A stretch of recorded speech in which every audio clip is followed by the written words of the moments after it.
नमस्कार friends, welcome my channel friends. हर हर महादेव, हर हर महादेव। आज की वीडियो स्टार्ट करते हैं। जानिए कब से शुरू हो रही है कांवड़ यात्रा, किस दिन चढ़ाया जाएगा शिवलिंग पर जल। कांवड़ यात्रा सावन माह की त्रयोदशी तिथि के दिन भगवान शिव को जल चढ़ाया जाता है। कहा जाता है कि सावन माह में कांवड़ लाने और शिवलिंग पर जलाभिषेक करने से हर तरह की मनोकामनाएं पूरी होती हैं।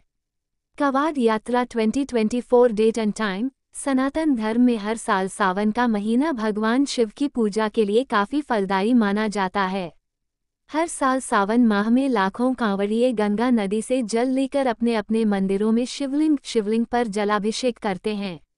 कांवड़ लाने वाले भक्त को कांवड़िया और भोला कहते हैं और कांवड़िए गंगा जल लेने के लिए पैदल और गाड़ियों से यात्रा करते हैं। सावन माह की त्रयोदशी तिथि के दिन भगवान शिव को जल चढ़ाया जाता है। कहा जाता है कि सावन माह में कांवड़ लाने और शिवलिंग पर जलाभिषेक करने से हर तरह की मनोकामनाएं पूरी होती हैं। चलिए जानते हैं कि इस साल यानी 2024 में कांवड़ यात्रा कब से शुरू हो रही है। इसके साथ साथ ये भी जानेंगे कि शिवलिंग सावन शिवरात्रि पर जल किस दिन चढ़ाया जाएगा। कब शुरू हो रही है कांवड़ यात्रा, व्हेन कांवड़ यात्रा इज स्टार्टिंग। इस साल यानी 2024 में कांवड़ यात्रा 22 जुलाई से आरंभ हो रही है। सावन का माह 22 जुलाई से शुरू होकर 19 अगस्त को होगा। 19 अगस्त को ही रक्षा बंधन मनाया जाएगा। कांवड़ यात्रा का अवधि की बात करें तो ये यात्रा 22 जुलाई से आरंभ होकर शिवरात्रि पर समाप्त हो जाएगी। सावन माह की त्रयोदशी तिथि पर आने वाली शिवरात्रि इस बार 2 अगस्त को है और इस दिन कांवड़िए जल लाकर शिवलिंग पर चढ़ाएंगे। शिवरात्रि पर कांवड़िए अपनी कांवड़ में लाया शिवलिंग पर चढ़ाकर अपनी मनोकामना मांगते हैं। कांवड़ यूं तो कंधे पर लाई जाती है और इसे जमीन पर नहीं रखा जाता है, लेकिन आजकल कांवड़ लाने के कई तरीके बन चुके हैं। खड़ी कांवड़, डांडी कांवड़, डाक कांवड़ और सामान्य कांवड़। कांवड़ यात्रा को लेकर ये है मान्यता, इंपॉर्टेंस ऑफ कांवड़ यात्रा। कांवड़ यात्रा का प्रचलन दशकों से चला आ रहा है। कहा जाता है कि सावन माह में भगवान शिव को गंगाजल चढ़ाने से हर भक्त की मुराद पूरी होती है। कई जगह कहा गया है कि पहली कांवड़ भगवान परशुराम लाए थे। मान्यता है कि भगवान परशुराम गढ़मुक्तेश्वर से पहली कांवड़ में गंगाजल लाए थे और उत्तर प्रदेश के बागपत में बने पुरा महादेव मंदिर में शिवलिंग का गंगाभिषेक किया था। कहा जाता है कि समुद्र मंथन से निकले विष को पीने से भोलेनाथ का गला नीला पड़ गया था। इस विष की जलन को ठंडा करने के लिए शिवलिंग पर गंगा जल से जलाभिषेक किया गया था। हर साल कांवड़ यात्रा में लाखों भक्त गंगाजल लेने निकलते हैं और शिवरात्रि पर शिवलिंग का जलाभिषेक करते हैं। कांवड़ यात्रा के ऐसे होते हैं नियम, such are the rules of Kanwar यात्रा।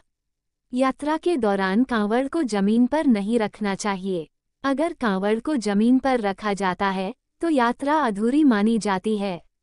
कांवड़ यात्रा न केवल शारीरिक यात्रा है, बल्कि यह भक्तों के धैर्य और समर्पण का भी प्रतीक है। कांवड़ यात्रा पूरी तरह पैदल की जाती है। इसमें वाहन का प्रयोग नहीं किया जाता है। कांवड़ यात्रा के दौरान भक्तों को सात्विक भोजन ही करना चाहिए। नशे, मांस, मदिरा या तामसिक भोजन से दूर रहना चाहिए। यात्रा के दौरान कांवड़ियों को विशेष ध्यान रखना होता है कि उनका शरीर किसी भी तरह से चमड़े को स्पर्श न करे। यात्रा के दौरान शिव जी के नाम का उच्चारण करते रहें। कांवड़ को स्पर्श करने से पहले स्नान करना आवश्यक होता है। ऐसी है पौराणिक कथा। पौराणिक कथा के अनुसार त्रेता युग में श्रवण कुमार ने कांवड़ यात्रा की शुरुआत की थी। उनके अंधे माता पिता ने हरिद्वार में गंगा स्नान करने की इच्छा जाहिर की। ऐसे में उनके पुत्र श्रवण कुमार ने माता पिता को कंधे पर कांवड़ में बैठाकर पैदल यात्रा की और उन्हें गंगा स्नान करवाया। इसके पश्चात वह अपने साथ वहां से गंगाजल लेकर, जिससे उन्होंने भगवान शिव का विधिपूर्वक अभिषेक।